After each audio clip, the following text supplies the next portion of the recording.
They're serving in a growing number of critical roles on and off the battlefield. The fact is that they have become an integral part of our ability to perform our mission. As one of his final acts as Defense Secretary, Leon Panetta announced a watershed change in policy. Once banned, women will now be allowed to fight on the front lines in battle. The announcement opens up 237,000 positions that were previously closed to women, despite the fact that many were unofficially functioning in those roles already. Joining me now to talk about this is Zoe Bedell. She is a captain in the Marine Corps Reserve and one of the plaintiffs in the ACLU lawsuit to allow women to fight on the front line. Zoe, good morning to you. Are you pleased with this decision? I mean, even though potentially not all of the positions are going to be open to women, some could still remain closed. No, absolutely. This is a very positive step forward, and we definitely want to see how this shapes up, what the service chiefs submit to remain closed. But this is a huge step in the right direction, and we're glad that it's happened.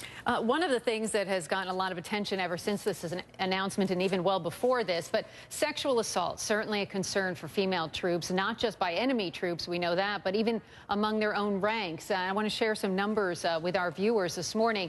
Numbers coming from the Department of Defense shows that more than 3,000 reported sexual assaults occurred in 2011. Secretary Panetta said that number was probably closer to 19,000. So what is your take on this? Does adding more women into stressful situations concern you at all? I mean, is there enough protection? No, sexual assault is definitely an issue in the military. It's both for men and women, and it's something they need to take seriously. But the response to that is not to take away women's equality within an organization and deny them rights or make them more second-class citizens. The response is to treat them as full equals and to say, no, we're not going to tolerate this behavior. It's not acceptable. These are members of our organization, and we don't treat people that way. And once the military really embraces that attitude, that's when you'll start seeing some of these numbers come down, I think. I want to bring in someone else here, Elaine Donnelly. She is the president of the Center for Military Readiness. Elaine, good morning. You have said that lives could be lost unnecessarily because of this announcement. Explain that. Well, because we're talking about the infantry battalions, armor, artillery units that attack the enemy, special operations forces. Although women like Zoe have been serving with courage, we honor and respect them for their service in harm's way. We're talking now about the tip of the spear battalions. In that environment, women do not have an equal opportunity to survive or to help fellow soldiers survive. And there's 30 years of studies to back that up. As far as the issue of sexual assaults are concerned, wow, it's a huge problem, and it's getting worse. But you don't make it better by transferring all the issues that involve sexual assault into those infantry battalions. In fact, when General Dempsey suggested just the opposite, well, maybe this is the answer, no, General, that will only make it worse, and there is no reason to do that. And I'm also concerned about, what about the enlisted women? They don't want this. What about men who can't speak out about this? General Dempsey also said if the standard's too high, then we'll question why is the standard so high. But that means that gradually, incrementally, standards will be lowered. They will be equal but lowered, and we won't have the same tough training for the infantry that we have now. So let me get back to your first initial comment there. Are you saying that women are not as qualified as men? I didn't say qualified. They can serve, and they are, in the positions where they are in support roles, where their talents are used best. But in the infantry, physical standards do matter, physical capabilities. And 30 years of studies have backed this up. But I'm a little curious. We know that when the Marines opened the infantry officer course, asked for volunteers, they asked for 90. They only got 2. One woman lasted not even a full day, and the other a few more days after that. So if the test didn't work out, and we respect them for trying, where's the results of the rest of the tests? The Marines have not been forthcoming on this. The Department of Defense really doesn't allow the members of the Joint Chiefs to be fully candid about what's going on. Let me just jump in here, because you mentioned Zoe, and she's still with us. And Zoe, why don't you tell us, what is your reaction to what Elaine is saying? Well, there's a couple of things in there. First, in regards to the Marines test, 2 people does not represent the entire Marine Corps.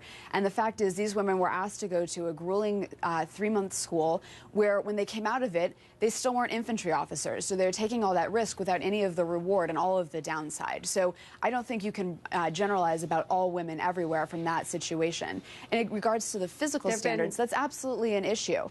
We absolutely are not asking for quotas for women. We're not asking for a set number of women in these roles. We don't want the standards lowered. We just want women to have a chance to compete to meet those standards, an equal opportunity. And some women absolutely won't be able to do it, just like some men can't do it.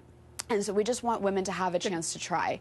Again, regarding the sexual assault, pulling women out of society because there's danger to them is outmoded thinking. We haven't been able to do that for years. And frankly, that's the approach they've taken in Iran or Saudi Arabia. I don't think that's where we want to go in America. Elaine? The Department of Defense has called for quotas. They call them diversity metrics. And promotions will be denied to male officers if they don't support diversity metrics. So regardless of your intent, Zoe, or what is being said today, this is how it's going to play out. To have what is called a critical mass, or what General Dempsey described as significant cadre of women, large numbers. This is not about individual rights. It's about group rights. It's about pushing the diversity agenda and using our military to promote a social agenda and put lives at greater risk. Let me ask you, Elaine, about these comments by Senator John McCain. Certainly a war hero. He thinks allowing women to partake in this way is a great idea. He said they should be recognized for their service for the military. I mean, how is it? I mean, this is a man who speaks from a wealth of experience. So what do you say to that? Right. Well, I agree with the last part. Women are promoted at rates equal to or faster than men, and it's been that way for decades. But surely he knows better. He talked about Navy SEALs. This is not a G.I. Jane movie with Demi Moore. There is no way that you can integrate that type of community and say that it would improve that community. No, it would just complicate matters. When you complicate matters in close combat, attacking the enemy, that's when lives are put at greater risk than they need to be. It's not fair to the women. It's not fair to the men. This is not just a gift to women for Valentine's Day. Let me give Zoe the last word here. Regarding the promotion matter, I think women have been treated very equally. You're not seeing quotas for women at the top, certainly, because they're not doing a very good job of filling them if they are.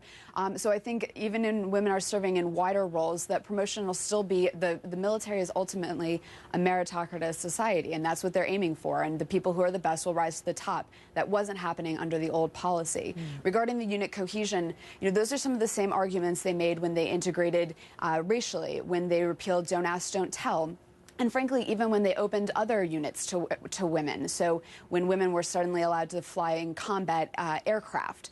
And those arguments have always proven to be bunk with all the past situations. Maybe they're not perfectly analogous, but I think if we just keep ignoring the evidence and the fact that women are already serving on the ground, we're doing injustice to the women who are serving and who have served and who will continue to serve well. Zoe Bedell, Elaine Donnelly, thank you both for talking about this morning. Appreciate your time. Thanks for having us.